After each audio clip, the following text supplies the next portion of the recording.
Exactly. Yeah. Now, it seems to me that a lot of people today don't want to just say, roll up their sleeve and say, I want a vaccination. I want to have some more research on this, okay? Now, is being done like getting more and more and more research so people are more aware before they even get these vaccinations? Yeah, I think nowadays people are much more aware, and doctors are giving, I'm hoping, giving information to the patients and the parents of the children about the potential risks of the vaccines. Okay. There are these potential risks, the serious ones like encephalopathy and anaphylaxis, which is a severe allergic reaction that in rare cases can be fatal. Those effects are rare, but parents should be informed of those potential risks. Now, let me ask you a question right now. You said informed of these particular risks. Right. Now, when you go and get a vaccination, as an example, there's no informed consent. You just go ahead and get it. Is that fair then, or what? I mean, well, it's an interesting issue with vaccines because in most areas of the U.S., vaccines are mandatory for enrollment in public schools. You can get exemptions for medical or personal or philosophical reasons, Sure. but for the most part they're mandatory. And informed consent means that the person is fully aware of the risks and benefits of the procedure and voluntarily agrees to have the intervention, in this case vaccinations. okay. So if it's mandatory, then So nobody gets informed then if it's mandatory? well, they may be informed, but if it's mandatory, it's not voluntary. Oh, okay. So informed consent really doesn't come into play like it should Okay. in the vaccination situation. Well, it seems to me that people should be informed, though. They should before definitely be take informed. vaccinations, because we don't know exactly what the adverse effects really are, because there hasn't been any long-term studies done on this. The scientific community Right. hasn't done it then.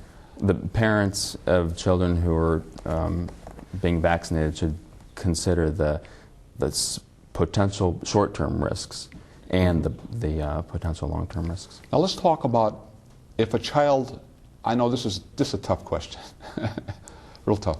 Anyways, if a child has never got any vaccinations at all, would all these childhood diseases that were prevalent, say 20 years ago or 30 years ago or 40 years ago or what have you, would they come more into play now again? Yeah, that's a tough question. Some of Okay. the diseases, like polio, has been eradicated from the Western Hemisphere. Okay. So it's unlikely that would come back. Of course, smallpox has been completely eradicated. Some of the other diseases are fairly rare today. Diphtheria, pertussis, that still happens. For those diseases to come back, a large proportion of the children would not have to. If a large proportion were not vaccinated, then the likelihood of those diseases coming back is high. Okay. Now you're said about polio basically has been kind of eliminated completely. It's been eliminated from Okay. the Western Hemisphere. Now, it has been eliminated from the Western Hemisphere, but today, aren't people still getting polio vaccine? Yeah. So why should they be then? I mean, does that make sense? Yeah. Well, polio is still in existence in the world. Okay. So it's been eradicated from our part of the world. So it's still possible that people could be exposed Okay. and could come down with polio. So there's a small risk of getting polio. Okay. That's the reason to have the vaccine. These days, the vaccine that's recommended is the inactivated polio shot, which there's no chance of getting polio Okay. from the shot like there was from the oral polio vaccine. Okay. So they've bettered it then a little Yeah, bit. it's a safer vaccine Okay. than the oral Okay. vaccine. Let me ask you a question. I picked up a trade paper here the other day, and actually I went through it and I seen about 2 articles in it on flu shots. Okay. One of the articles that I had read in this trade paper from one of the doctors said that one of the patients came in and had total paralysis, came into his office and got total paralysis from taking a flu shot a day before, okay? Ended up in the hospital, okay, with paralysis of the body. Yeah. And now, to this day, I guess, is suffering from some of the adverse effects from getting that flu shot. Yeah, well, there's How safe is that? That's you relayed a case report, Okay. and there are a few case reports and anecdotes showing a relationship between the flu vaccine and these adverse effects. But there have been no definitive studies showing a link between the flu vaccine and what you mentioned and Okay. some other chronic conditions. Gotcha. But there are anecdotes, and those should be pursued. Okay, now, how do we know then if a person is going to get a reaction or not? We really don't know, do we? We really don't know. There's if people have allergic reactions, they probably shouldn't get the flu vaccine or many other vaccines. Okay. We know that people who have a history of hypersensitivity reactions are more likely to get allergic reactions from the vaccines. Now, could So that... I'm sorry. what people need to do is decide for themselves if the benefits of the vaccine outweigh the potential risks. Okay. And some of those things that people should consider are their age and their exposures to other factors that would put them at higher risk of the flu or hepatitis with the hepatitis B vaccine, and some of the other.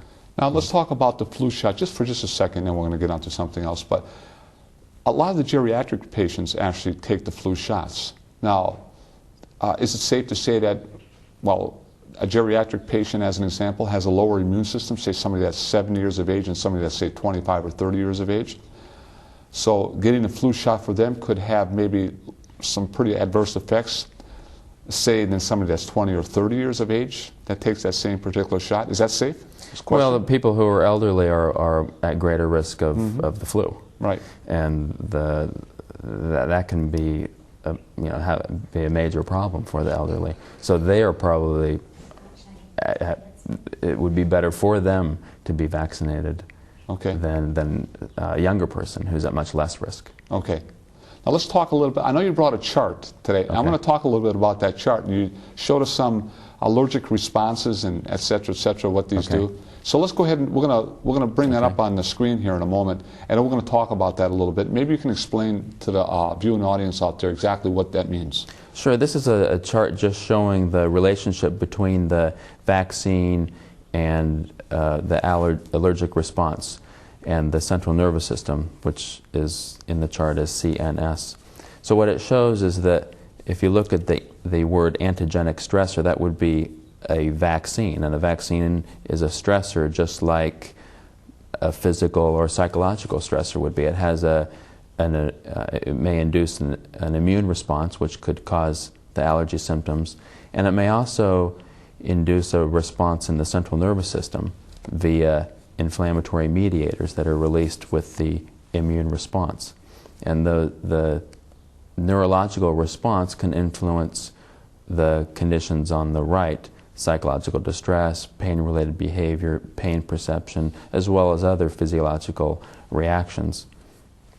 So as you can see, the vaccine may have peripheral effects, which cause which are related to the allergies, and central effects with behaviors and physiological reactions that come from the central nervous system responses. I understand. Great.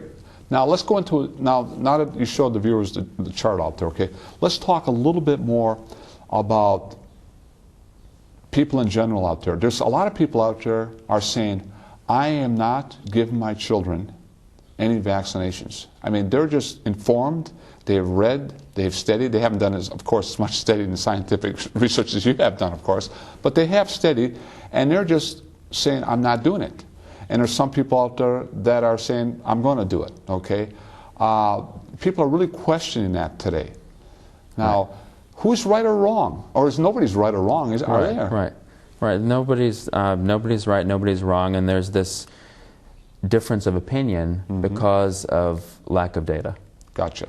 We don't have the information to make good decisions, either at the individual level or at the public policy level. We need politics is having to make decisions with imperfect data. Wow. And that's what